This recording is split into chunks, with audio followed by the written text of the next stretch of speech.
Video start करने से पहले मेरी आपसे एक रिक्वेस्ट है। इस चैनल को ग्रो करने के लिए मुझे आपके सपोर्ट की बहुत जरूरत है। प्लीज इस चैनल को सब्सक्राइब करके मुझे सपोर्ट जरूर करना। Thank you. कहानी की शुरुआत में हमें बताया जाता है कि आज से लगभग हजारों साल पहले राजकुमारी जिंगजुई ने अपनी प्रजा पर खौफ बनाए रखने के लिए एक खौफनाक सजा बनाई थी कि जो भी व्यक्ति उस राजकुमारी के खिलाफ जाएगा या उस तक पहुंचने की कोशिश करेगा, तब राजकुमारी द्वारा उसके कंधे पर एक निशान बनाकर उसे श्राप दे दिया जाएगा, जिसके बाद श्रापित व्यक्ति 40 साल की उम्र से ज्यादा नहीं जी पाएगा और उसकी तड़प तड़प कर मौत हो जाएगी। और इतना ही नहीं, ये श्राप श्रापित व्यक्ति की आने वाली कई पीढ़ियों को श्रापित करेगा। और यदि कोई व्यक्ति इस श्राप से बचना चाहता है तो उस पीड़ित व्यक्ति को ड्रैगन बोन और म्यू चैंग और भी इन दोनों चीजों को ढूंढकर एक साथ मिलाना होगा, जिसके बाद ही वो व्यक्ति इस श्राप से मुक्ति पा सकता है। इसके बाद हमें प्रेजेंट का सीन दिखाया जाता है, जहां हम एक प्रोफेसर और उसके स्टूडेंट को देखते हैं। दरअसल प्रोफेसर ड्रैगन बोन पर बनी हुई 8 पहेलियों को सुलझाने में लगा हुआ है ताकि वो म्यू चैंग और भी को ढूंढ सके। हालांकि उसने उन 8 पहेलियों में से 5 पहेलियों को सुलझा भी लिया है, लेकिन प्रोफेसर 3 पहेलियों को अभी भी नहीं सुलझा पाया है। इसके बाद हम प्रोफेसर के 2 और स्टूडेंट फैटी और गोल्डी को देखते हैं, जिन्होंने आज लोगों को ड्रैगन बोन दिखाने का वादा किया था, लेकिन किसी वजह से वो लोगों को ड्रैगन बोन नहीं दिखा सकते, इसीलिए सब लोग उन पर गुस्सा होने लगते हैं। वहाँ पर फैटी की गर्लफ्रेंड लिंग लोंग भी होती है, जो कि लोगों को शांत करने की कोशिश करती है, लेकिन तभी वहाँ पर लिंग लोंग का डैड जोऊ आ जाता है, जिसे देखकर सब लोग शांत हो जाते हैं। फिर मिस्टर जोऊ उन्हें बताता है कि किस तरह प्रोफेसर की टीम ने ड्रैगन बोन को हासिल किया है। उसे हासिल करने में प्रोफेसर की टीम को प्रिंसेस का श्राप भी लग गया है। खैर, इसके बाद प्रोफेसर श्रीले और हुबई को लेकर बाकी की 3 पहेलियों को सुलझाने के लिए एक आदमी के पास जाता है, जिसका नाम चैंग युगनू होता है और वो अंधा है। कुछ साल पहले चैंग भी अपनी टीम के साथ म्यू चैंग और भी को ढूंढने के लिए यूनान गया था, लेकिन वहाँ उसके सारे साथी मारे गए और वो भी अंधा होकर वापस आया था। यहाँ प्रोफेसर जब चैन से उन 3 पहेलियों का मतलब पूछता है तो वो केवल श्रीले को ही उन पहेलियों के बारे में बताने के लिए राजी होता है। प्रोफेसर और हुबई को बाहर भेज देता है। जब श्रीले चैन से उन 3 पहेलियों के बारे में पूछती है तो वो उससे इधर उधर की बातें करने लगता है। ये देख श्रीले को चैन पर गुस्सा आने लगता है। चैन उसे अपनी आंखें दिखाता है और उन्हें यूनान जाने से मना करता है और उनसे कहता है कि तुम वहाँ से कभी भी जिंदा वापस नहीं आ पाओगे। यहाँ श्रीले को चैन से कुछ खास जानकारी नहीं मिल पाती, लेकिन फिर भी प्रोफेसर अपनी पूरी टीम को लेकर चैन और भी को ढूंढने के लिए यूनान चला जाता है। रास्ता खराब होने की वजह से इनकी बस खाई में गिरने से बार बार बचती है, लेकिन सभी लोग सही सलामत यूनान पहुँच जाते हैं। वहाँ ये सब हुबई की एक फ्रेंड चाई यून के घर रुकते हैं। चाई यून की कोंग्क्यू नाम की एक बेटी भी होती है। इसके बाद रात को ये सब गार्डन में बहुत सारी फायर फ्लाई को देखते हैं, जिनसे यहाँ की खूबसूरती में 4 चांद लग रहे थे। कोंग्क्यू ने बताती है कि उन फायर फ्लाई को छूने पर वो जलकर मर जाती हैं। कोंग्क्यू ने उनके किंग को एक जार में बंद करके रखा हुआ है और उसी की महक से वो सारी फायर फ्लाई अपने किंग के पास आई हैं। यदि किसी वजह से उनके किंग की मौत हो जाती है तो वो सारी फायर फ्लाई भी अपने किंग के पास आकर जलकर मर जाती हैं। खैर, अगले दिन सब लोग म्यू चैंग और भी की तलाश में हिडन माउंटेन को ढूंढने के लिए निकल जाते हैं। हिडन माउंटेन का रास्ता एक नदी से होकर जाता है, इसीलिए सब लोग नदी के रास्ते जाने लगते हैं। जाते वक्त कोंग्क्यू ने बताती है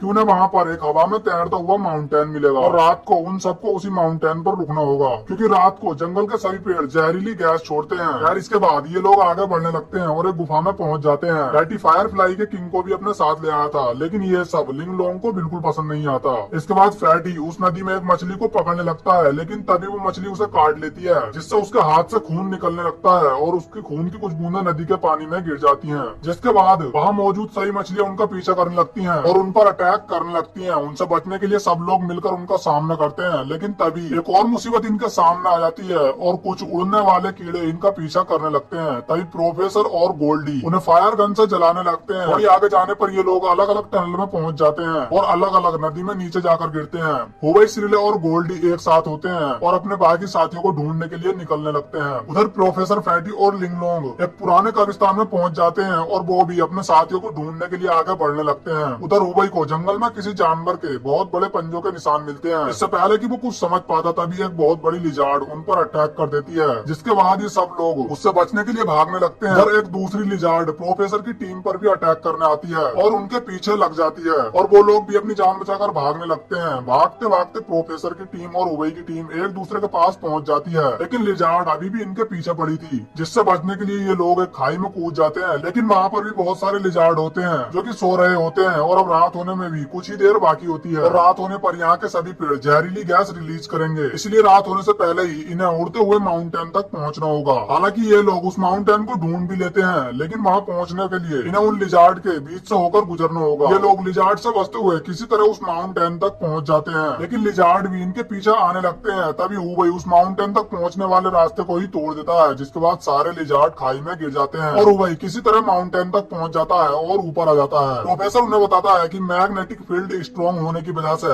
ये आइलैंड हवा में इधर उधर तैरता रहता है और इस आइलैंड पर एक ही दिन में चारों सीजन देखने को मिलते हैं। फिर रात को ये सब एक तालाब में नहाते हैं और प्रोफेसर और हुबई एक जगह बैठकर बात कर रहे होते हैं। दरअसल प्रोफेसर को लगता है कि वो म्यू चैंग और भी को ढूंढने से पहले ही मर जाएगा, लेकिन हुबई उसे विश्वास दिलाता है कि वो सब म्यू चैंग और भी को ढूंढेंगे और अपने श्राप को तोड़कर आगे की जिंदगी खुशी से जिएंगे। ये कहकर हुबई भी तालाब में नहाने के लिए चला जाता है। फिर सुबह होते ही ये लोग म्यू चैंग और भी की खोज में आगे बढ़ने लगते हैं, लेकिन तभी एक बड़ा सा केकड़ा तालाब से बाहर निकलता है और इन पर अटैक करने लगता है। ये सब लोग मिलकर उसका सामना करते हैं। इसी दौरान केकड़ा लिंग लोंग को बुरी तरह से घायल कर देता है, लेकिन वो इसके बारे में किसी को नहीं बताती और बाकी लोग केकड़े से लड़ने लगते हैं और उस केकड़े को भी बुरी तरह से घायल कर देते हैं। लेकिन तभी केकड़ा नदी में भागने लगता है। तब प्रोफेसर उन सबको बताता है कि इसे नदी में जाने मत देना। नदी के पानी में पहुंचते ही ये पूरी तरह से ठीक हो जाएगा और दोबारा से हम पर अटैक करेगा। लेकिन तब तक वो केकड़ा नदी में पहुंच जाता है। तभी हुबई भी नदी में कूद जाता है और इससे पहले कि वो केकड़ा ठीक हो पाता, हुबई उस पर चाकू से अटैक करता है। इसके बाद केकड़े की खून की महक से खतरनाक मछलियां वहाँ पहुँच जाती हैं और केकड़े को मारकर बुरी तरह से खा जाती हैं। हुबई किसी तरह तालाब से बाहर आ जाता है। केकड़ों को मारने के बाद ये सब लोग बहुत ज्यादा खुश होते हैं। अभी लिंग लोंग बेहोश होकर जमीन पर गिर जाती है।